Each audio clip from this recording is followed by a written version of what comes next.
So the deal is new Taylor Lautner movie that's called Abduction, which to everybody else is a Taylor Lautner movie. To me, of course, is a Jason Isaacs movie.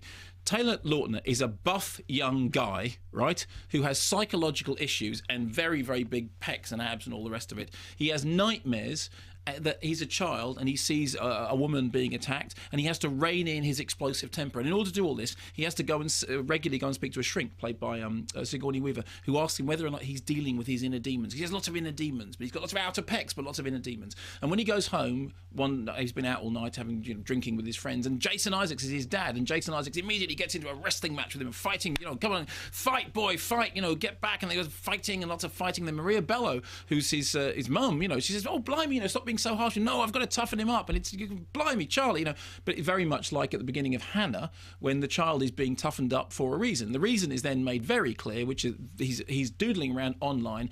He finds a missing persons website that has a picture of what appears to be him as a child.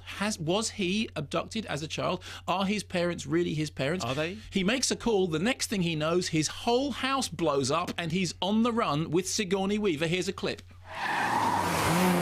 Who are you, really? I'm one of your keepers, Nathan. I'm put in place to look after you. It's the arrangement I made with your father in case something like this ever happened. This is crazy. Call the police or something. I already tried. She has heard too much already. What? Are you serious? As soon as you can, dump those clothes. Don't lose that kid. Now, in less than 20 seconds, we're going to hit a soft curve before the bridge. I'm going to slow down just enough for you to jump out. Jump? It's 30 feet down to the river Dr. bank. Bennett, this is insane. 15 seconds. And remember, from now on, do not trust anybody. I need answers. You've been looking for answers your whole life. You just didn't know what questions to ask.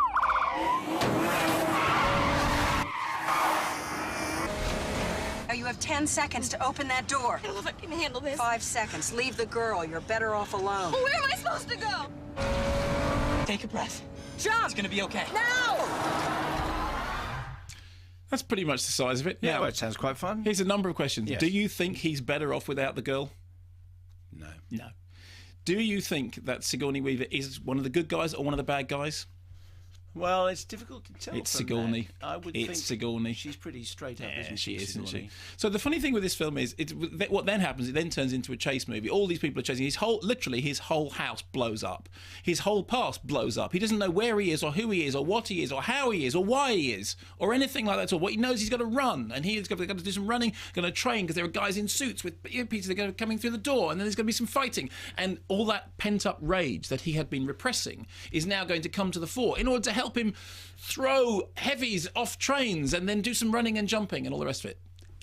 Here's the couple of interesting things about the film. Firstly, it's directed by John Singleton, who started out making movies like Boys in the Hood and Shaft, and has ended up making very, very mainstream fare. In the case of Taylor Lautner, who's obviously most famous to When you those say mainstream fare with disdain in your voice, you mean stuff that everyone likes? I don't know that everyone will like this, but I'm getting to it. Okay.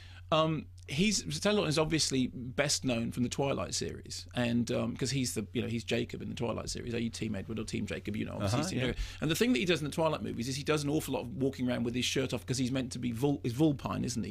He's a werewolf. He's a werewolf, yes. So obviously you walk around with your shirt off. Yeah, but you walk around with your shirt off with huge abs, and there is in fact a great line in the most recent Twilight movie in which the Arpat's character says, "Doesn't he have a shirt?"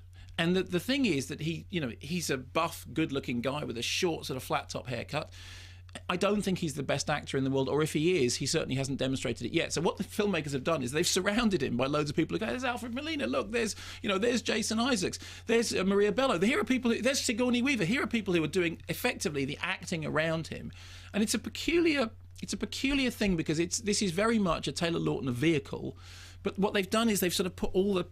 It's almost like one of those movies which they used to make when they get a sporting star who they knew didn't have the chops, so they'd get in James Woods to co-star with him to actually do the acting around him. Or, of course, when Schwarzenegger started out, the idea with Schwarzenegger, because Schwarzenegger's command of English wasn't great when he first started making movies. I think in Terminator he's got like 12 lines in total, but because he wasn't great at sort of snappy, fast-talking repartee, they'd surround him by the Danny DeVitos of this world, people who really excelled in that area to sort of counterbalance it. And that's sort of what they've done with Abduction. They've put this structure around him of really good, solid character actors who are funny and smart, and they'll sort of be and he will be the character at the centre of it, who's essentially eye candy.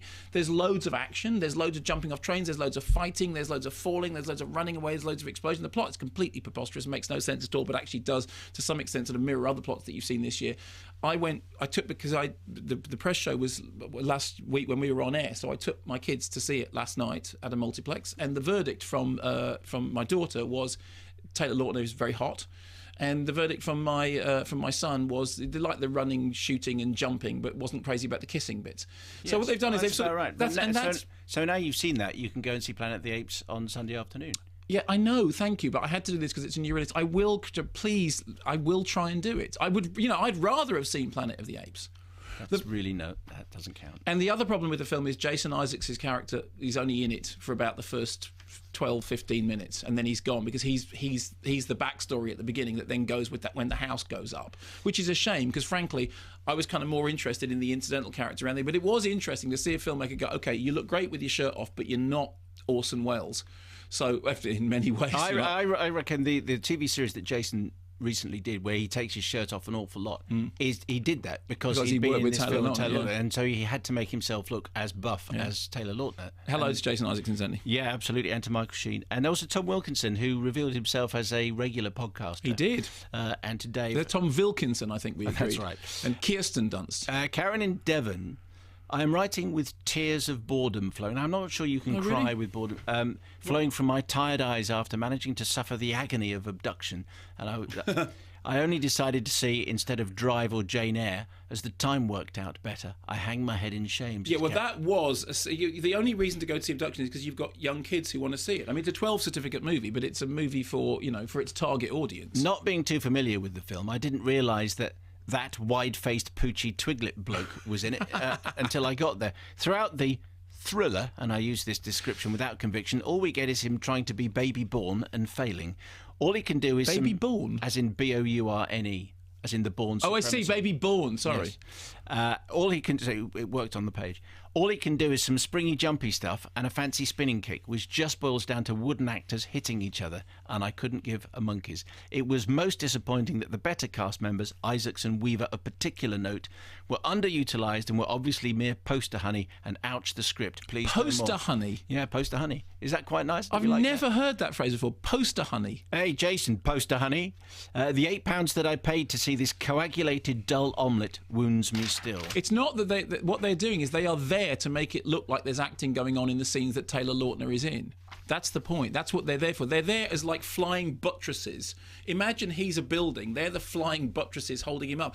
If he just nods and looks at them sagely while they act around him, it will give... That's why I'm saying the thing about... It's like that movie that James Woods made with the guy who was a soccer player, or it's like the early Schwarzenegger movies. He can't act, but he's big. Put somebody who can act next to him, and it'll look like acting's going on. Maybe they think they were trying to get The Rock out of it, and they didn't quite, because The Rock turned out to be quite a good actor in the end. Did he? Didn't he? You like him. I thought he was quite good. He's all right.